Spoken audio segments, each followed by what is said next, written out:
Two athletes walk into the same weight room, same program, same sets, same reps. One walks out 10 times better than the other, and it's not the more talented one.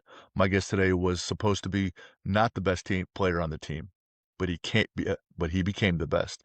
Not because he was gifted, because he was committed. And by the end of all this, you'll know the difference.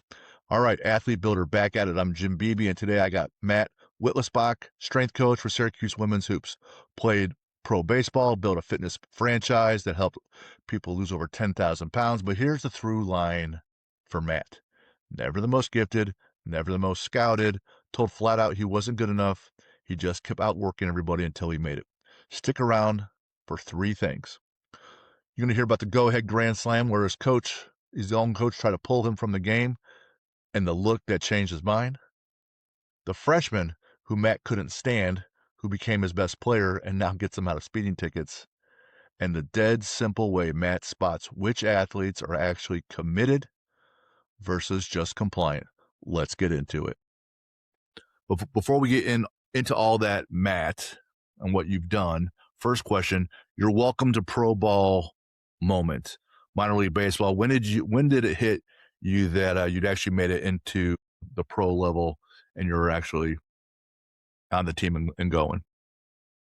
Well, that was a longer story because I didn't get drafted, right? I graduated in 2010, and then I went to a million different workouts. I did it all basically right after the spring. I did probably, I don't know, 6, 7, 8 different workouts. It wasn't until the Pirates gave me a look. I went to PNC Park, had a good BP showing, got signed. I played just low A ball for 2.5 years, and that was it. But for me, it was just making it was good, because for me, I was not highly scouted out of high school. High school, I had no recruits, had to go JUCO, had to battle a spot at JUCO, and then I went JUCO. From JUCO, I went to Niagara, and Niagara, I actually got taken because they wanted my best friend who hit third or played third base for us, and he said, "I'll go if you take my buddy Weeds," and that was what they called me. So that was how I got to Niagara. So I was supposed to be their worst player.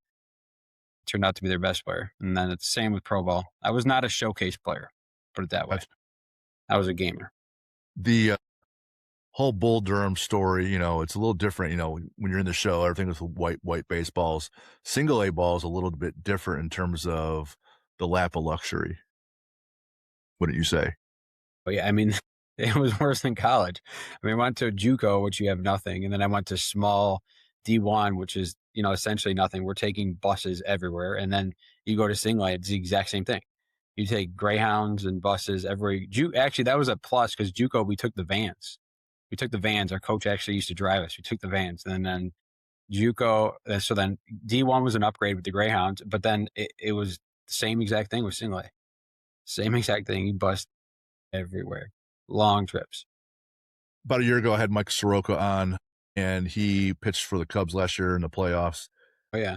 He was talking about his first go-around in single A ball. He came right out of Canada, out of high school, and it's some small club in Tennessee, and it's an away game, and the lockers are separated. There's a bench around the perimeter where athletes can sit, and the lockers are set up. It's chicken wire that separates the people. And the pre-game dinner was, they put a couple loaves of bread and some bananas on a table in the middle of the room, and that was it. No. So no, it's crazy. That's how it is. I mean, at Syracuse, God, we're spoiled compared to minor league ball, compared to small D1, compared to junior college. Oh my God, we're spoiled. Tell me the go-ahead grand slam story. Set the scene. What was on the line there? Yeah, so I ended up leading off for them for 2 years. And my goal, what I told each coach when I got there is, I said, hey, I never want to sit. I wore number 8. My favorite player is Cal Ripken Jr. Wore number 8 because Cal played however million games in a row he freaking played before he decided to sit. So that was my idol growing up. So my goal was in high school, JUCO, and college. I would say to the coach, first off, I never want to sit. Second off, I don't even want to come out. So I don't want to come out. Up 10, down 20, up 20. I literally don't want to sit an inning. So that was my goal all of high school, JUCO, and college. So I had that up until like my senior year. And Rob McCoy, who's now at William & Mary, I actually worked with him at Niagara too. He comes up, he goes, "Hey, Matt, I think I'm going to pitch in for you." I'm like, "Why?" He's like, "Well, you're 0 for 4 with 3 strikeouts. It's the same pitcher." I was like, "So?" He's like, "Yeah, it's not your best day." I'm like, "You think this guy's got a chance in the world to get me out the fifth time?" So he left me, and I had a go ahead grand slam. We were down 2, and then we ended up winning by 1. So he said if it wasn't for the way I responded, he was going to take me out. But he's like, "You looked at me like I was the biggest idiot in the world. Like, why the hell would you take me out?" He has no. So then that was what got me through. I was not the most gifted. I did not have a good arm. It did not hit for power. I was fast, but not super fast. But that was what got me through college. Is I thought I was better than everybody, and I had an elite mindset. And baseball is a huge mental game. So that was my thought at 0 for 4, 3 Ks was like, this guy has no chance in the world to get me out fifth time. Where most people are like, "Oh my God, it's a bad day. I can't pick the ball up." I'm like, "Yeah, dude, this guy's got lucky 4 times. It ain't happening the fifth time." Was that mindset approach cultivated, ingrained? It's usually two ways it happens. Learned, You work at it. learned, Okay, learned. Yeah, definitely learned. Because in growing up, it was, I coach my son, I coach a 9 and a 10-year-old travel team, and coaching my son, he reminds me of myself. Wears every emotion on his sleeve, right? And it doesn't. I would say high school, I was very emotional, right? You strike out, throw your bat, get all pissed off, let it carry to the next bat. Even my junior college, I would say I was like that too. Like definitely the first year. And then I started to work on it. I actually followed Brian Kane. I love Brian Kane. He's huge in baseball. He's a big mental performer. Our coach at Niagara used him, and not I'm sure he uses him at William and Mary, but that was who we listened to. So sophomore year, I kind of like got into it. I would search things and try to work on myself. And then junior and senior year was when I became pretty good at it. So gotcha. definitely learn. Beautiful. I was doing my research. I see the state trooper who played baseball story, but also the tryouts and email grind. Which one do you want to talk Yeah, about? so I would say the thing I like most about strength and conditioning is that you can have kids as freshmen, sophomores that you just absolutely hate. So I had a kid who's now a trooper. Freshman year, this kid, I mean, cost the baseball team running, I think, a weekly basis, to the point where at the end, I was just running the team and just letting him watch because I just needed something to get to this kid. Sophomore year, same, a little better, whatever. Junior year, all of a sudden, this kid's the greatest kid in the world. Happens to be a good player now, too. And as a senior, it was good. So anyway, I like the progression from freshman to senior was crazy. Freshman year, he was the worst player on the team, the least hardest worker. By the time he was a senior, he was one of our best players, and he was the hardest worker. And now he's a straight trooper. So it's funny. I see him, or I called him the other day because you create these relationships, right? So he's somebody I stayed close with. So I called him the other day. Hey, I go, "Joey, I got a ticket." He goes, "What are you doing?" He goes, 72 and a 55. He's like, don't worry, Weeds. He's like, "I'll get you out of that tomorrow." Gets me the next day. I get an email back. He goes, "Hey, just pay a $50 parking ticket or whatever it was. No points, nothing." So the relationships are what's the best part of strength and conditioning, and the fact that I think the old school of like, if you ride, they won't respond. I think sometimes those are the kids who appreciate it the most, because that kid will. And then he sent me state trooper. We have state trooper, whatchamacallit, those passes now in our car. We have on the windows. So if we get pulled over, we can just, pull out his card and stuff. But I think that's what makes, to me, strength and conditioning the best. The relationships. In 4 years, the kid was a pain in my ass for 2 years. Last 2 years was great. And now you create those relationships. That's beautiful. So a little bit about Matt, assistant strength coach, women's hoops at Syracuse, been there since 23. Before that, head strength and conditioning over at Niagara. He was there from 16 to 23, built programs for 300 plus athletes. That's just night and day grinding with athletes. Can't leave the weight room. Just 18 different sports. Founder of BurnFatBeFit, 100 plus clients, helped them lose weight, helped them put on muscle. And we talked about him playing college baseball. Now he's working with basketball team.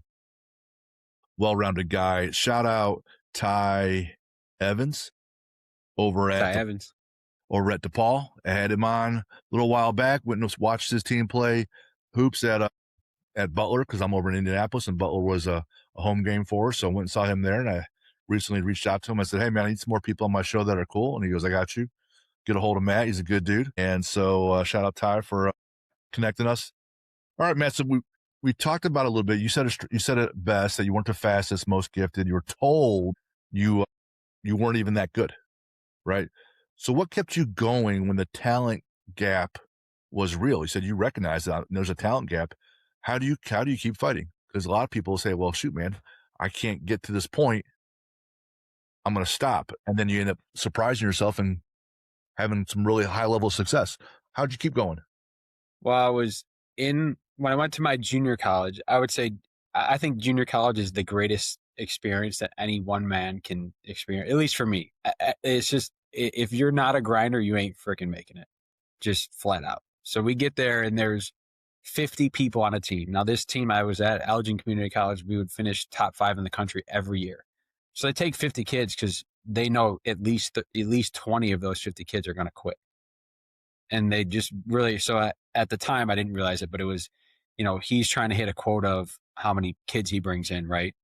Financially, knowing that they're going to quit. So anyway, the fall is just the most grueling thing you've ever experienced for baseball. It sounds crazy, but we used to run and run and run. So that was when I started to get into strength and conditioning. And I was like, okay, well, if I'm not the fastest and I don't throw the hardest and I don't hit the ball anywhere near as hard as half these kids, how can I get better at it? So that was when I started reading books and listening podcasts. I mean, podcasts weren't around as nearly as much, but YouTube was around, right? So that was when I started YouTubing, just searching things on the web. I mean, we used to watch anything, and I like from Ronnie Coleman to Schwarzenegger, and then you start finding, then I found like DeFranco. So you end up, finding these guys via YouTube. But anyway, that was how I learned.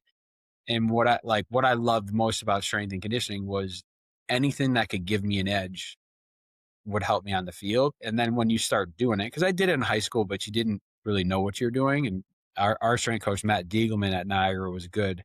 But at Elgin, we didn't have anybody, right? So it was just us, right? So, but it's like at Elgin, we had literally were our strength coaches. So every day was, like I said, a huge grind. We would practice was at 3:00. You had to be there at 2. 2 was early work. Early work was, you're hitting, you're fielding, whatever. 2:00, 3:00, we would practice till 5. From 5 to 6, we would condition every day for an hour, every day, like condition for a baseball team. It's kind of wild. From 6 to 7, we had to go in the weight room and lift. And at this time, like literally, we didn't have a strength coach.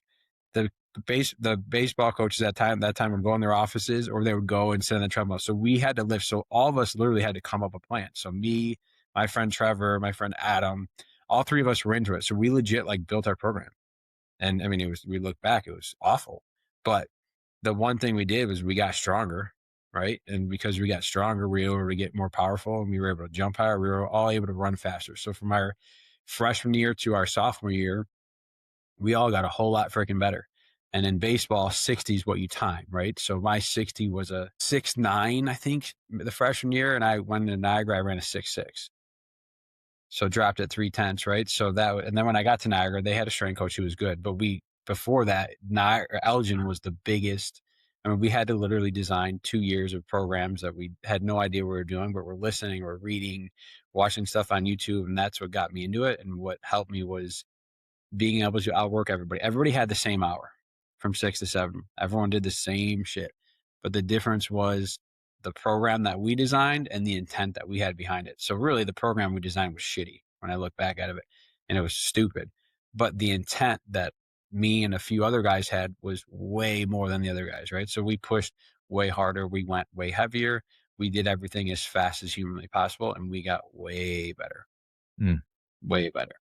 Couple things there. For the longest time, I was coaching student athletes that are young, even down to 7. And 7 is just kind of more babysitting than anything. But junior high and high school, you can actually do some things.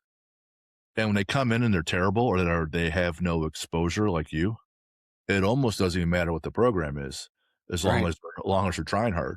And that old adage, a good plan today is better than a perfect plan tomorrow, works if the intensity is behind it. So you can go to get a muscle and fitness or a men's health magazine and look at a generic program and work really hard and get better. Now, once you get a base level of strength and power and speed, after that, it gets a little bit more tricky. And at the Right, highest right. and at the highest levels, it's real tricky on how to move the needle. Not a lot of people bench 600, but to get from 6 to 7 is takes a lot. So, I think with just the lesson there is just start lifting and be intentional. If you're starting at the bottom, that's gonna be okay, but as soon as you can, find a coach. This other thing I noticed or heard, that this myth that you busted, is that if you play in the pros or you're at a big school, once you're done, it doesn't necessarily translate to you being a good coach. So, how'd you pick that up, and what are the characteristics of a good coach in your mind? To be a good coach, I think the biggest thing, I just think in general, is relationship building, for one. I mean, being knowledgeable, knowing the program, all that is good, but I think building a relationship and getting them to create intent. Because, like you were saying, you could run the worst program in the world. If you get those athletes, your athletes, to buy in and commit, they're going to get better. And if you run the best program and you're the smartest guy in the world, but they don't really commit, they don't really care, and they don't try hard, they ain't getting better. So I think first you have to create a relationship to show them that A, I can help you. B, you're going to work hard. C, you're going to buy in. That's I talk all the time when I talk to our athletes here. It's everyone, every single person at Syracuse, every women's basketball team across the world right now is going to do what we're going to do. They're all going to lift. They're all going to condition. They're all going to play basketball. They're all going to do individuals. Everyone's doing the same damn thing.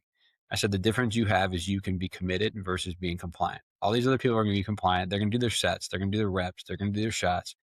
But if you commit to every single rep and you go as hard as you possibly can, you're going to get 10 times better than all these other people. And you see it every year. The people who come and, bench 95 pounds day one and leave benching 115, or some people leave benching 90 or be benching 100 pounds and gaining five. It's the people who are committed to the program and committed to everything that they do. I think that's the biggest thing, is how do you get them to buy in and to do whatever you're going to do as hard as you possibly can. And that way, if you have that relationship and they're bought in, when you're hard on them, they understand where it's coming. Yep. If it's coming from a good place, I had this one athlete, and she's always one when she walks by, she looks at me from her side, so I started calling her side eye, and so now her all the kids that train with her, they all call her side eye. She's a high school athlete, Yeah. and I was coaching her the other day, and she said, "Well, this other coach wasn't, assigning the weight, wasn't pushing her," and I said, "Well, I can't really speak to that coach and what was going on at school or whatever, but I'm gonna be one of the few people in your life that you're gonna see today that's gonna care enough about you to watch you be in a little bit of pain and let you be in that pain, because it's how you're gonna grow." Now, if you feel for the athlete, or if you feel for your own kid, you see them in pain and suffering, the natural tendency is to take it away from them because you don't want them to be in pain. Also, since you care about that kid, you feel it yourself. And I say, when I take away that pain from myself, because I took it away from you, it's making me feel better, which is gonna be a real selfish thing to do. I need to sit there and suffer, watch my kid go through some hard things, watch my athlete go through some hard things, knowing it's the right thing. So when I say you gotta be stronger than your feelings, that's one of my big go-to examples. So, we're doing these goblet squats as an accessory. I said, "You need to get to 8 to 12, and on your last set, that last set needs to be god awful." So I'm not expecting you to get to 12. If you can get to 12, it's not god awful because it's your last set, and it's supposed to ladder up in weight. And she cranks through that last set, and I go, "Well, how much was the weight?" And she tells me. I'm like, "That probably wasn't god awful, was it?" And she looks down, and I go, "All right, so now we're gonna have to learn a lesson here." And so I added another 30% because how undervalued she picked the weight for this goblet squat. And so I added another 30%. And I said, "You're definitely gonna get to 8, and if eight's going fine, you just keep going." Right? And so she's she's cranking through these reps, but they're slow. But it's the last set, and it's not designed for her speed. So she's cranking through, and her legs are getting a little wobbly, but her form's not breaking down at all. And she gets to 8, and she's kind of fine, and she just puts the weight down. I go, "Did you have another one?" And she goes, "Oh, yeah." I go, "Well, I said 8 to 12. Why didn't you do the rest?" And she goes, "Well, it was hurting." I said, "I know, but we've been through this."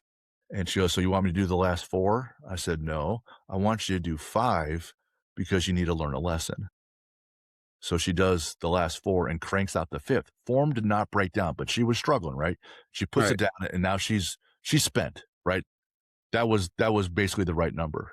And she was like, the smile was ear to ear. And I walked over, I said, "I'm so happy for you to have this in your data bank. Because when I'm dead and gone or someone else is coaching, someone else has to replicate, and few can. So if you can do it yourself, in whatever endeavor you're at, you're gonna be way ahead of the game." You said committed and compliant. How do you quantify? You're the coach. Says, okay, this is like, you can bottle this. You make millions of dollars. So how do you know who's committed, who's compliant? How do you test? What's the writing on the wall, and which athlete is which? I think one is the eye test, right? You can kind of look, but two, I come from baseball, so I do test and retest everything. I have numbers upon everything. I know everything about our athletes. So I know if we are incline benching where you should be at. I know if we're flat benching. I know if we're deadlifting, split squatting, reverse lunging. I have a very, very good idea of where you should be at. So I don't assign weights, but I'll say, hey, Ty, you need to be at, we're incline benching today. You need to do 50s. Today we did, athlete I just had, we did the rest pause where they do 6, change the weight 8, change the weight 10, right? 6, 8, 10 method. And then we did rest pause like 6, 4, 2. And I said, all these reps should be as hard as you possibly can go. I said, yeah, I'm going to let you pick the weight because I don't really know where you should be at. But your 6 should be hard. Then you should drop 10 pounds and do 8 and drop 10 more pounds and do 10. And she did lat pull down the first one and was like, and I was like, how was that? She goes, it was hard. I go, no, it wasn't. You watch, right? So like Yeah. I said, at no point did I see you struggle. At no point did I stand behind you and have to pull the bar down to your chest. So we're going to redo it. We're going to go up instead of, she went 90, 87. We're going to go 100, 90, 80. Now she's fatigued, right? She just did 10, 8, 6, or sorry, 6, 8, 10. We did another 6, another 8, another 10. She got all of them. I said, and you saw her breaking down. I said, that's how it feels. She's like, oh my, you could tell by the way they react. You could tell by how that, and if you spot them, you can tell when they're struggling and when they have a little left, just watching. And I would say each athlete, even the hardest workers need the push because they're not going to be there every day. Sometimes they don't need it, but everyone needs, hey, you need 5 more. Hey, we need to add weight. Hey, this is our goal. So I think one is watching them. Two is assigning a goal, knowing where they should kind of be at, kind of watching how the day goes and saying, hey, Sophie, you need to be at 95 pounds for this 642 right now. For we're doing rest pause, you have incline bench, you should be at 95 pounds all the time. Challenge them, knowing that it's a really, really tough weight and they might not be able to do it. So I think you have to be educated on knowing what weights to actually use, right? And what to do. And you have had to have done the program before to know what you're implementing. All right. So I know how rest pause is. I know how 6, 8, 10 is. I know how max effort is. I know how dynamic effort is. And when we do dynamic effort stuff, we'll attach a tendo unit or one of those stretch cords we have, and I'll tell them exactly where they should be at and they could see the number. So if they're not there, if they're not at the number, then they redo the set and have to go fast. So I'm not dropping the weight to have you hit a number I know you should hit. So, hey, this should be 135 should be at 0.75 to 0.85 meters per second. If you're pulling slower, you'll just sit here and you'll do 5 sets until you can get 5 sets inside there. And if they're slower, go again. Okay, that's a warm up. You didn't get it again. Okay, you're at 7 sets, and they'll continue to do it till they can. And sometimes you can tell, right? Like you can tell when somebody's really trying and they just maybe are having a bad day or extremely gassed. But I'll kind of know that going in too, because I'm at every practice. So I think sometimes people need that. And I think people like myself like to be told that they can't do it.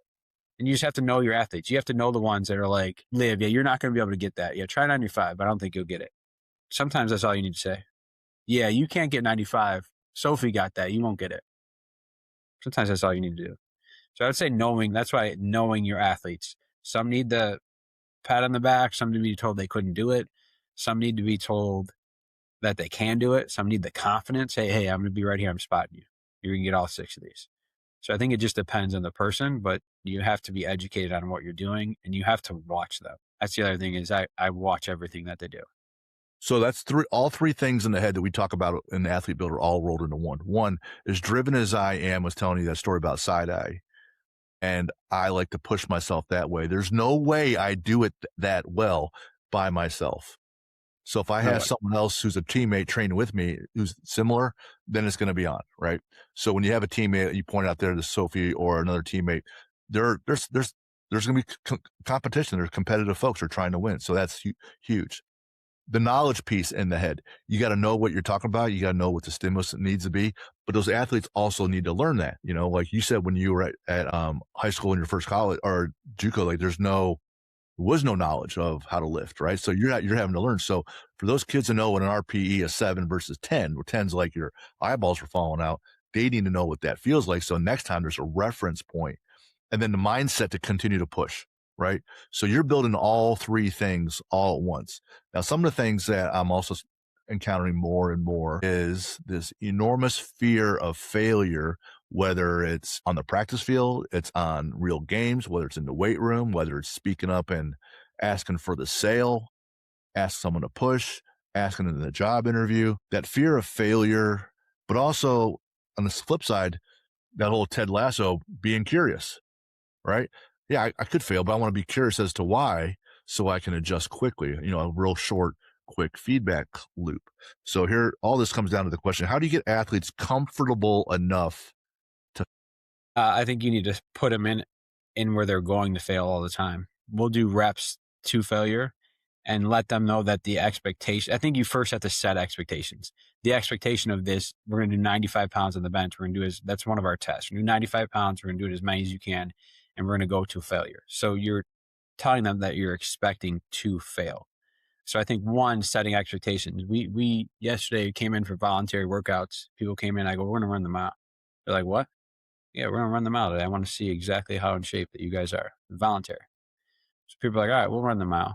I said, listen, these are standards. 6:30 for guards, 6:45 for forwards. I don't expect any of you to pass because we have 6 weeks coming up starting Monday. I don't expect you to pass, but I expect you to try hard. And I will be able to notice if you're trying hard or not. So if you give your best effort, you're fine. If not, we're going to have a long summer. So if they do it, half of them pass, half of them don't. It's kind of what you expect, right? So I think one is you set the expectation, and two, you give them something to strive for that you know they could hit. Is something that's not unrealistic. And once they do it more often, not that you ever get used to it. I think baseball is was the best. I coached this 9 and 10-year-old team, and I talked to parents. I said, listen, your kids are going to fail more than they've ever failed in their life. They're going to play travel ball, and they're going to get out a million times. These kids are going to cry. They're going to throw fits. They're going to behave like you've never seen them behave ever in your life. But it's going to teach them everything that they need to know, because all they're going to do in their life is fail. And if they don't know how to respond to it, if they just react to it, then they're never going to learn any lessons. So for me, baseball is the best because all I did was fail. I wasn't that good. I hit around 300, so I failed 7 times out of 10. And you have to deal with how you respond and what you can control. So I think telling them that expectations are to fail. How many times are you going to succeed? Even if we win 80% of the games, we're gonna fail 20. So especially shooting, these kids shooting, elite shooting is 50%.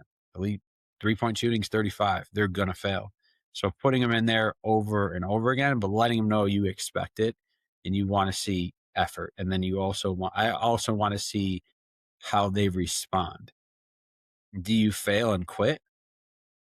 Do you fail and know that you're gonna miss the time because I'm shouting out the times on 6:30, 6:45? You're running your last lap, and you're starting at 6:30. Do you quit? Do you fucking mail it in, or do you just say, you know what, I'm gonna run the last lap as hard as I can, just get my best time? So to see what everyone's best effort is too, is huge for me. To see intent, to see how they respond when they actually fail and when things are hard, because that's when you learn who these people actually are. Because when you're good at stuff, is easy. When you're bad at things, that's also seeing. The other thing I like to do is eventually when you find these athletes, they're going to be bad at something, right? Strength, power, muscular endurance, running a mile versus intervals. They're all going to suck at something. So putting them in where they're not good at, where you know they're going to fail, but just to see if they will compete, and to show the others around them, hey, when I'm not good, I will compete.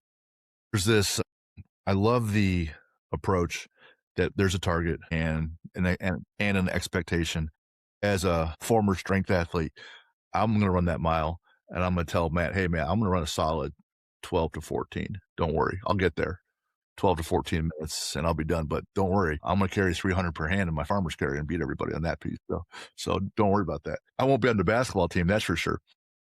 I do this every once in a while, but once a quarter, I'll have a group of kids, and I'll say, "I'm gonna give you guys a test, and there's a lesson after the test. I want you to tell me when we're done, what was the test and what was the lesson?"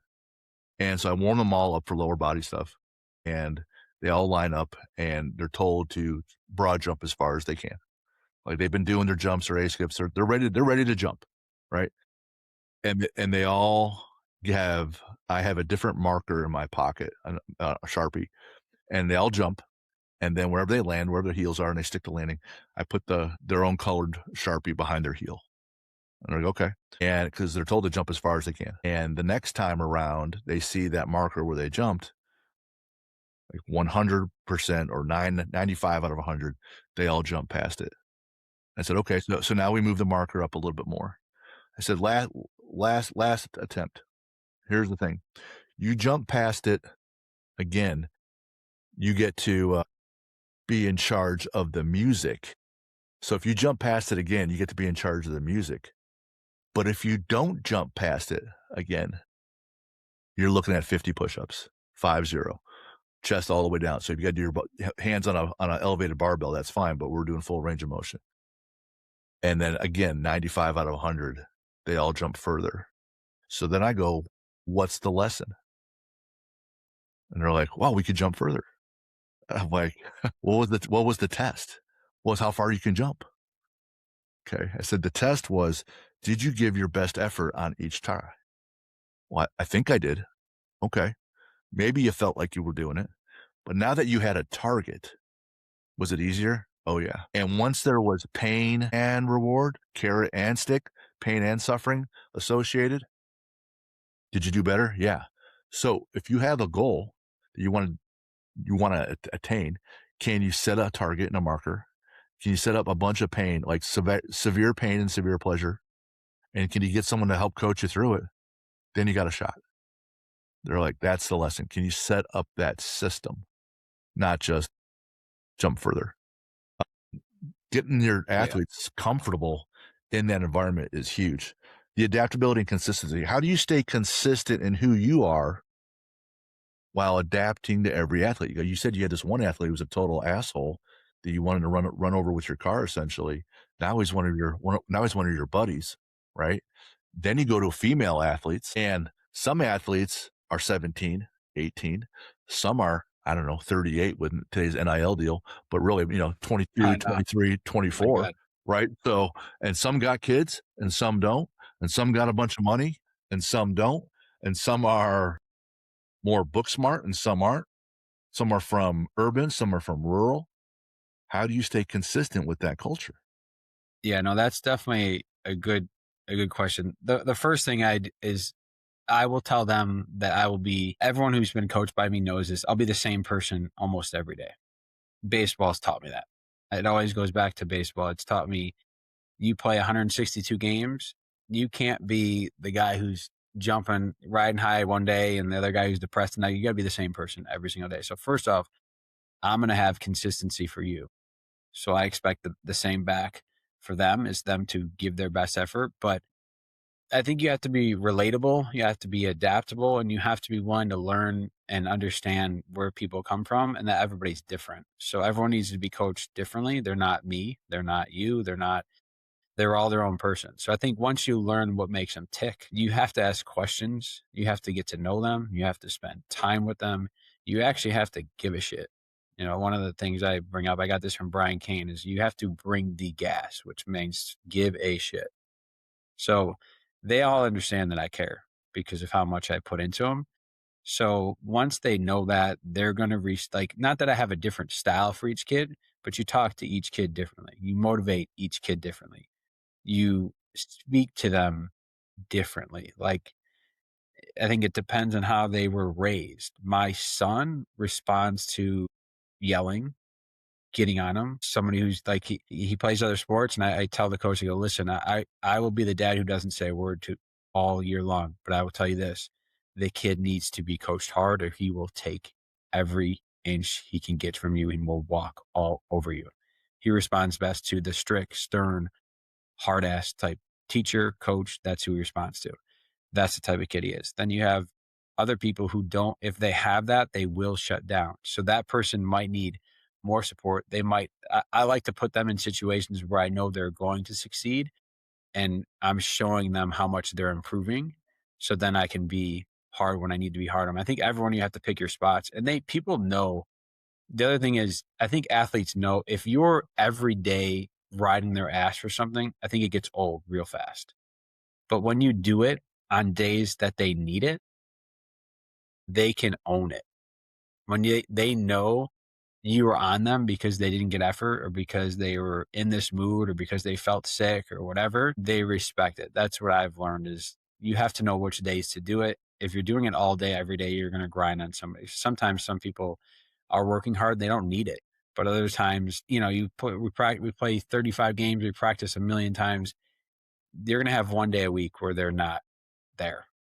And those are the days they need you, and they need to be called out no matter how. I think it is a tough question, but I think no matter what, that person always wants to be called on their shit. Like last year, we had an athlete from a different school who I was told the girl is uncoachable. I won't mention her name. She's not here anymore. So she's uncoachable. She left the school she was at. Her and the strength coach that could separate, couldn't get her to do anything. Okay. So we are kind of all walking on thin ice with this girl, right? Because we're like, we don't want to be overly hard, right? But we want her to respond. We want her to learn to us. We are in week 1. We run 300-yard shuttles, week 1. The time is 1 minute to get, Jim. She misses by 3 seconds, 3 straight times. I made the whole team run in her watch. Then I made her run and them watch. And she got under a minute. And so you see how that works? You see how 3 seconds is not worth anyone's time? Why'd I have to sit here and scream about you? Now, if you miss by 10 seconds, you can't make it. You miss by 2 seconds, you're bullshitting. So that was my first encounter with her. And ever since that day, she was fine, right? So I was able to ride her hard. So I think when people know you're calling out them for something sincere, or you just yell and yell. I was like, you missed by 2 seconds. Guarantee if I let you do this by yourself, you can make it. So I think they need to be pushed when they need to be pushed, but I just don't think they want it 24/7, right? You make the time, I'm not going to ride your ass. You miss the time by 2 seconds, you're choosing. You're choosing to miss the time by 2 seconds. 2 or 3 seconds, you're choosing. You miss by 20 seconds, maybe you're slow or really out of shape. But that's really not a great answer. But I think every kid is so different. If you get to know each of them, I think ultimately they all bound down to, they all want to get better. That's why they're there, but they don't want to feel disrespected. And you do have to tell them when they're doing a good job, but you do have to call them out when they're not. So I think if you call them out when they're actually not performing, they respect it. But if you're on them, and I was no different. I was somebody who worked really hard, and I've had coaches, football, whatever, where they're riding your ass when you're like, dude, I'm dominating right now. What are you talking about? So I think everyone's felt that, where you're like, you power lift, like, so you hit your PR and somebody goes, Jim, that's bullshit. You're like, no, it ain't. The best I've ever done. You know what I mean? So sometimes, like, dude, I'm doing a good job. And there's other times where you're like, ooh, like I competed in CrossFit. There's other times where you're like, shit, not my best day, so the difference. Couple things there. And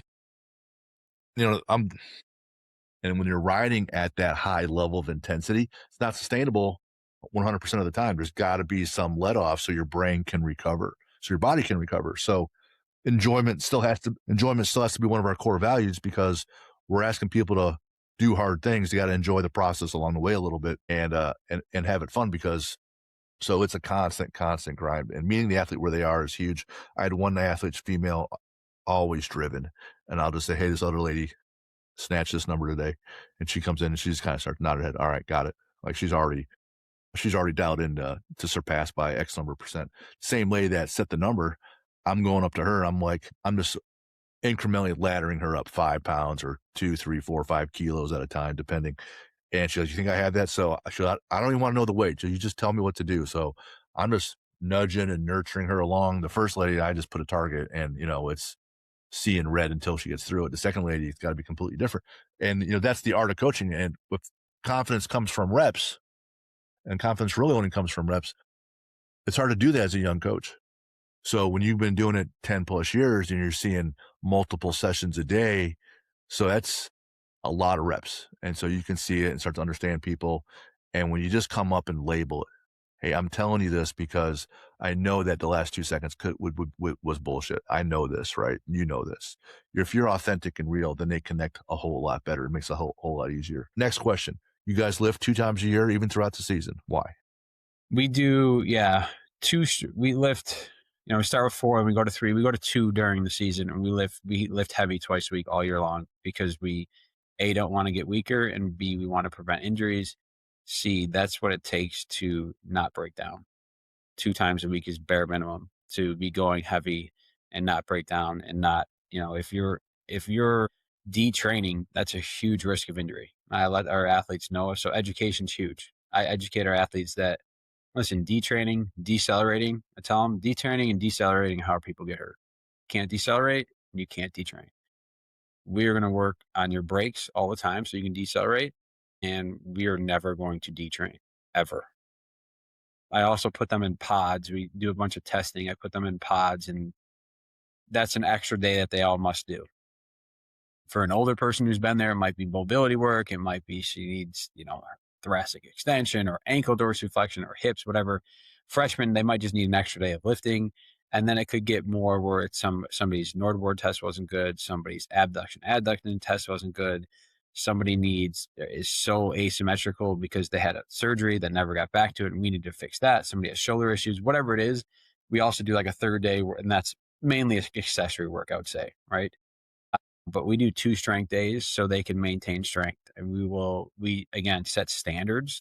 So you can't drop 10% below. We for strength do classic things like bench, squat, deadlift, lunge, landmine press, etc.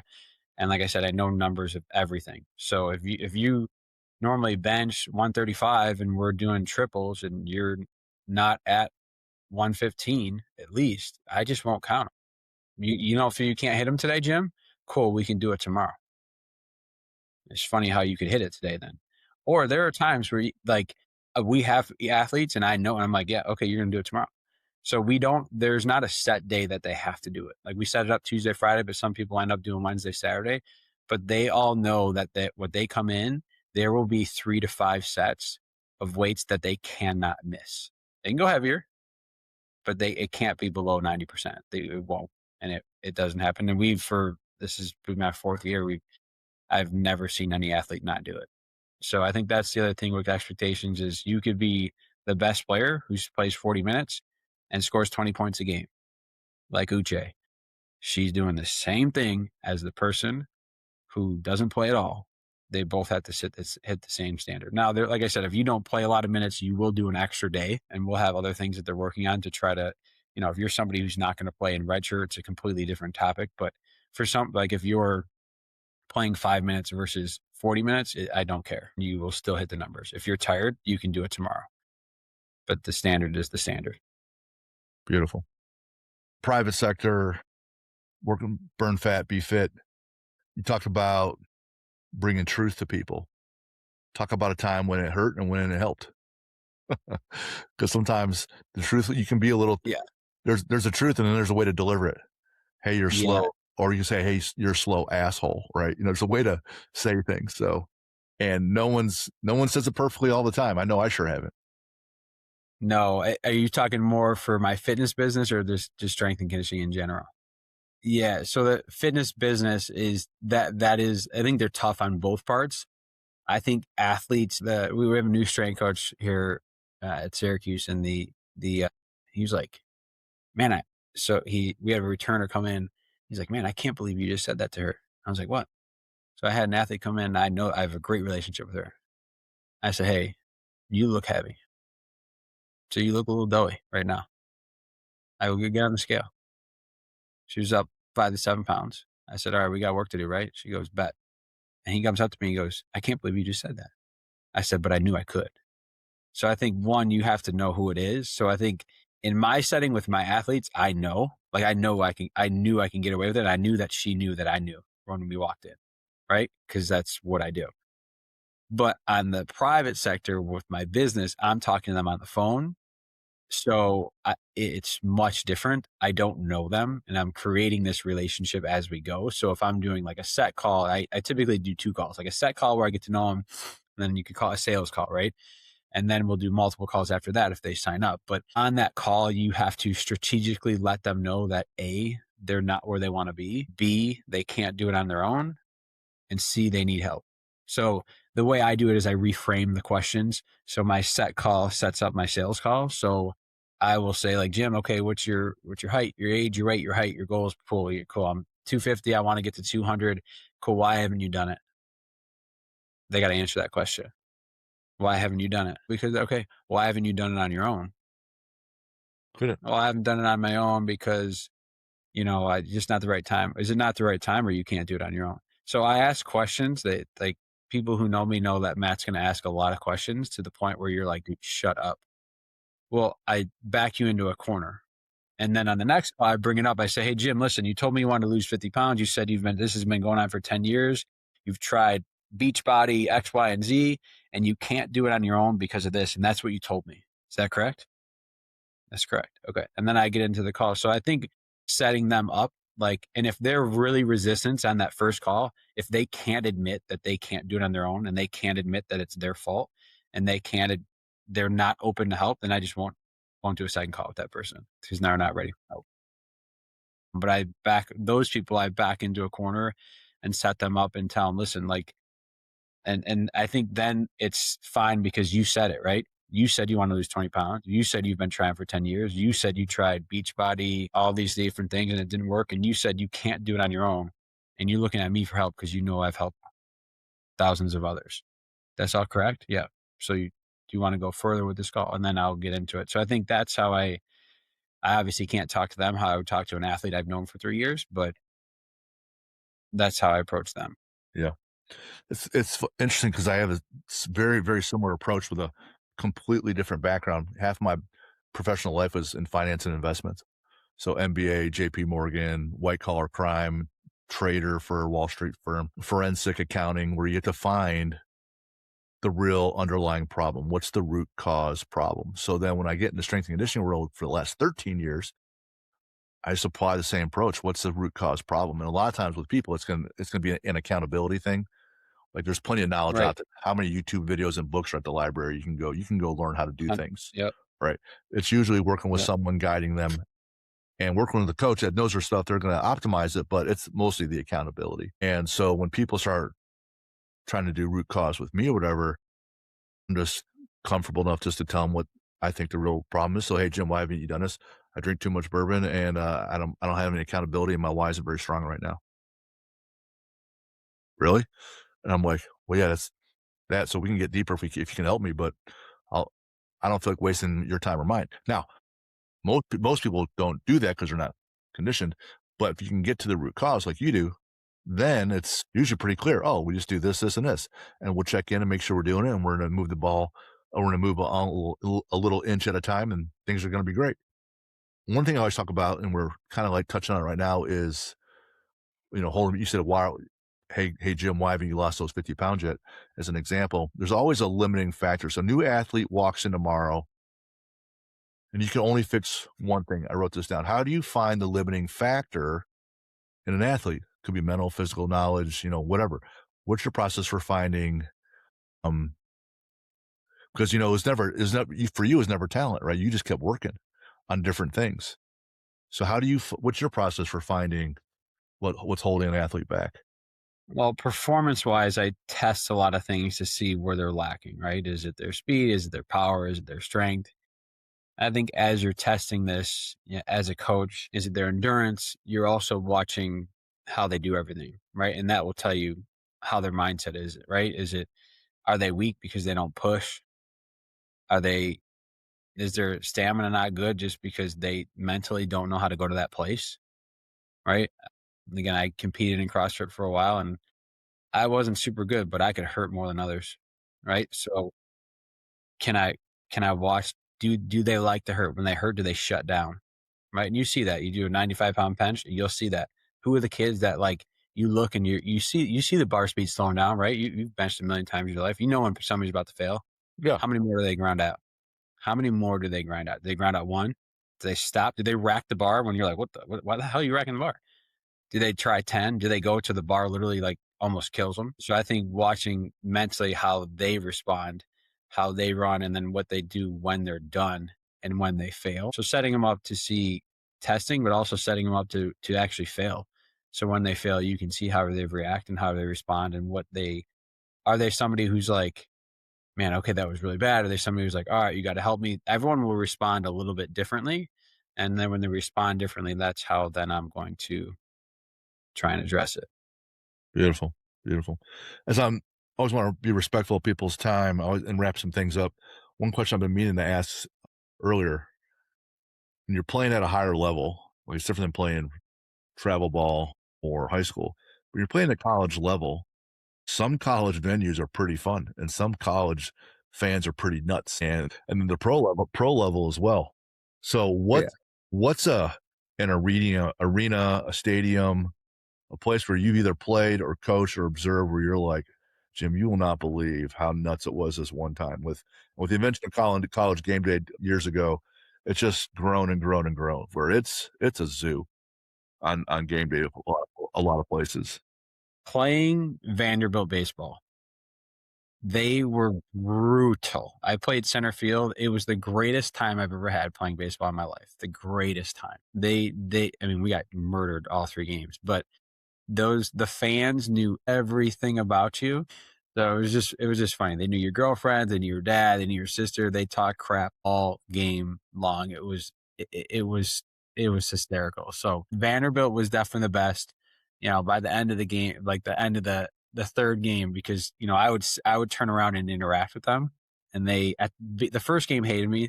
The second game I think started liking me. By the third game, they're like, all right. They'd be like, since you're the only good player on your team, they'd be like, if you had to kill a kid, who would be? If you had to boot, or like, it's just, they were just all over. They're like, so and so, they had all their stats, they had everything. So I think they made it super fun. They were also very hostile. Like, for my dad was there, for parents who were there, my dad almost got into a fight in the first game because when I go up there, I wipe away the back line and like millions of people were just like killing me. And my dad almost got into a fight in the first game. So it was just that was a hostile.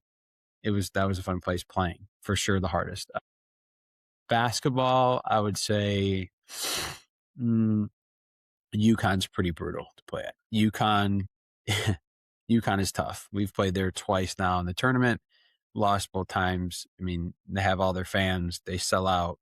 Basketball is life over there. Very hostile crowd. Yeah, that is very loud. You can't hear anything. They're early, so it's something that we're not used to, like the amount of people there.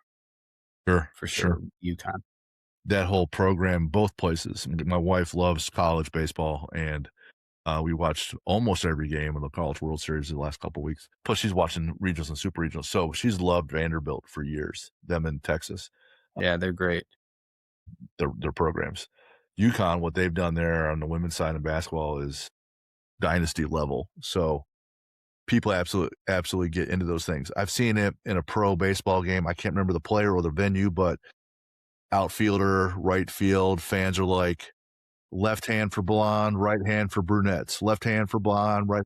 And they're going every time the guy's in the outfield, they're doing it until finally he has his mitt on his left hand and he just starts waving his left hand Yeah, over, so they'll that just keep, was like Vanny. It was it was like I had fun interacting with them. It was actually like a good time. I think it's Texas A&M where if you walk someone on 4 pitches, they start counting the next ball. So they'll say Yeah, ball 5, then ball 6.